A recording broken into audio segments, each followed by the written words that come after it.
Welcome back to TalkBacks, where revenge isn't always loud, but it's always earned. Today's episode is about what happens when people get used, underestimated, and finally decide to flip the script. First, a woman gives her boyfriend $8,000 to build their future, only to find out he spent it on another girl. So she spends it exposing him, in front of an audience he didn't expect. Then, a high school teacher tells his student she's too dumb for college. 4 years later, she applies for a job and walks into the interview room holding his old desk nameplate. And finally, a landlord installs hidden cameras in his tenant's bedroom and ends up losing the entire property after she unleashes the most legally satisfying revenge HOA has ever seen. Let's get into it. We were supposed to build a life together. Instead, he built lies.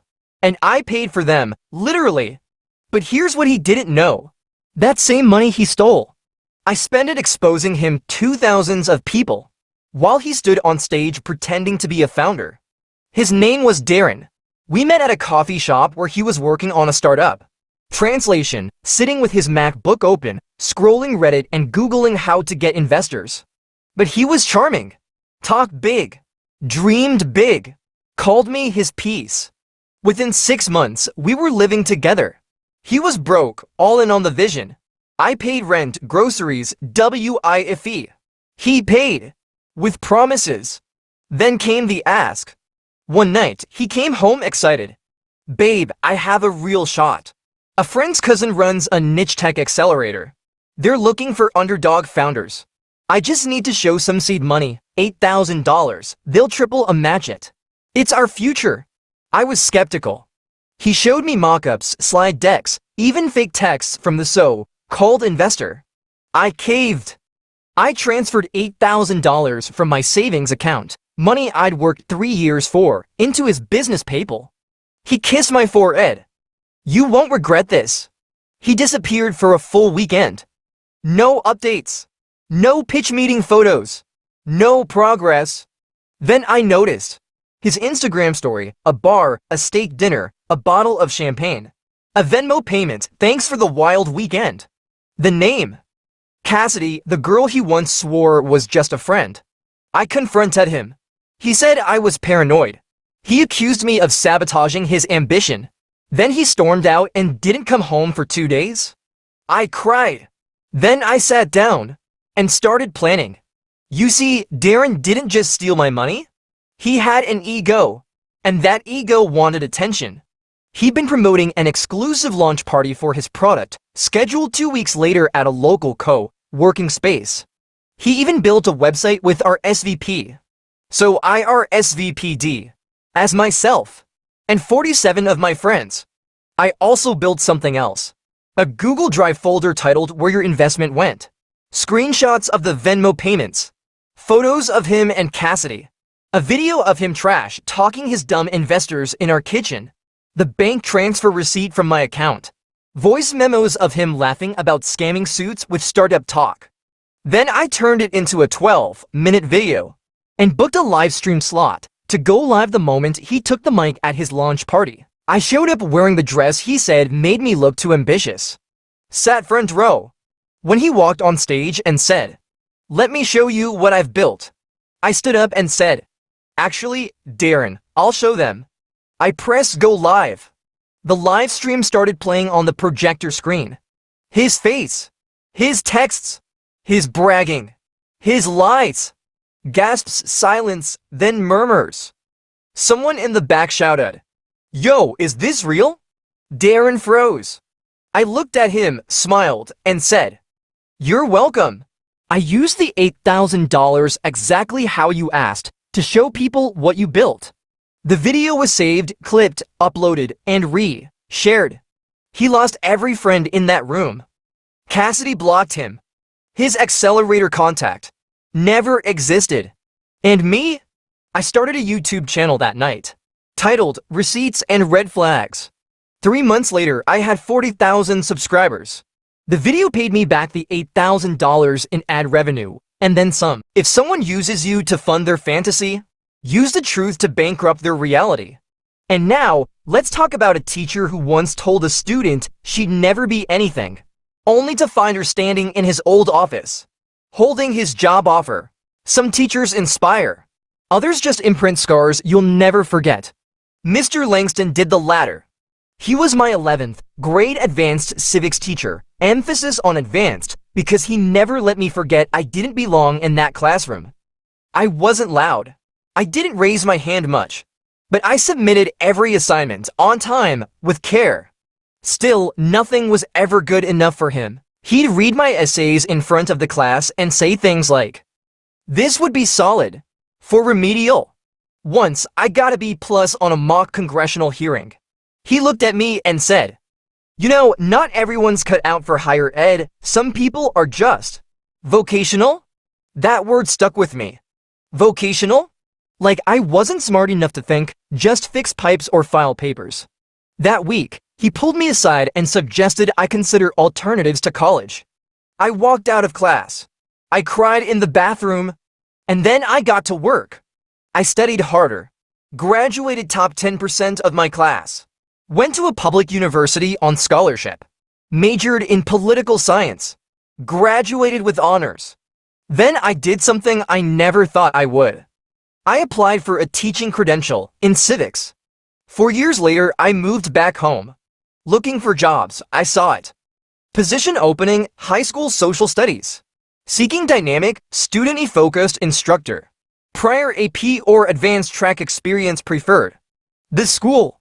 My old one. Langston School. I applied. Didn't think much of it until I got the interview call. And the principal's voice? Familiar? She remembered me. "Didn't you graduate in 20?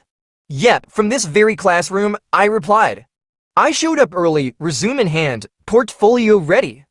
The interview panel? 3 people. One of them, Mr. Langston. He blinked, smiled awkwardly, said nothing. The principal led the interview. Halfway through, she said, "We're hoping to find someone who can connect with students who don't usually feel seen." I smiled. That's something I care about deeply. Then I turned to Langston, still silent, and said, "I had a teacher here once who told me I wasn't college material. He was wrong." The room fell quiet.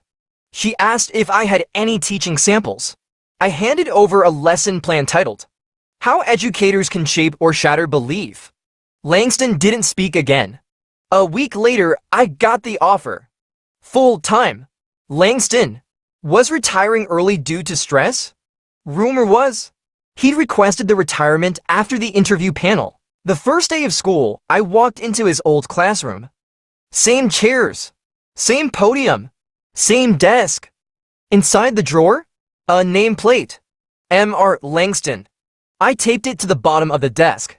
Then opened my laptop, smiled, and greeted my first class. Let's talk about power and who gets to tell you you don't have it. Some people teach you lessons. Others become the lesson. And now, let's talk about a landlord who thought he could hide cameras and call it security.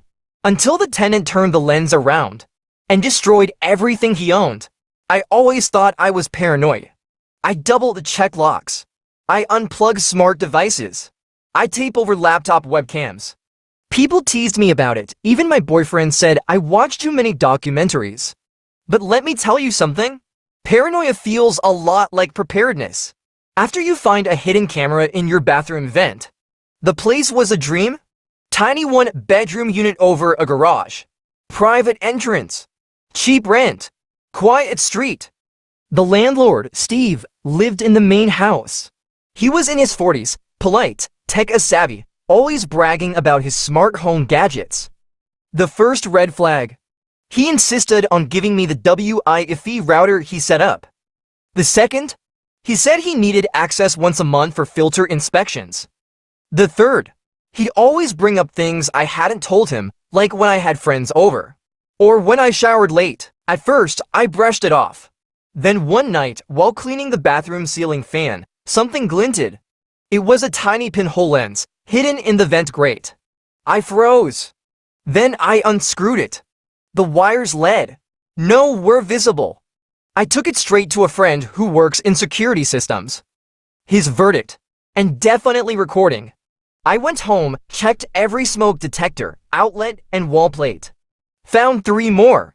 One in the living room smoke alarm. One behind a kitchen cabinet hinge. One inside a fake air freshener in my bedroom. I didn't scream. I didn't confront him. I documented everything. Photos of serial numbers. Video of the removal process. Then I called the lawyer. Then I called the police. Then I called my dad. The police were almost helpful. But Steve claimed it was for security, and I consented by signing his lease, which included vague language about recording devices. They couldn't prove intent to spy. They couldn't arrest him. So I went bigger. I contacted every other tenant he'd ever had. 4 of them had the same experience. Weird vibes, fake alarms, creepy comments. I built a case file. I gave it to a local tenant rights nonprofit. They connected me with a journalist, then with the city housing department, then with his HOA. Turns out Steve had violated privacy laws, HOA external wiring codes, rental licensing rules, and plot twist, he was behind on HOA dues. They opened a full inspection, found unlicensed surveillance equipment across multiple properties he owned, revoked his rental licenses. HOA initiated forest lien action. He had 2 choices: pay $75,000 in fines, or sell the property. He sold to a property developer who gutted the place and turned it into micro offices, one of which I now rent as a podcast studio. The name: Silent Tenant. You can watch people all you want, but when the lens turns around, you better hope they don't hit record. Friends, thank you for tuning in to this episode of the ProRevenge series here on TalkBacks. I hope you enjoyed today's stories. If you did, please give this video a thumbs up and leave a comment. I'd love to hear your thoughts. And if you haven't subscribed yet, go ahead and click that subscribe button and turn on notifications so you never miss another revenge story. See you next time.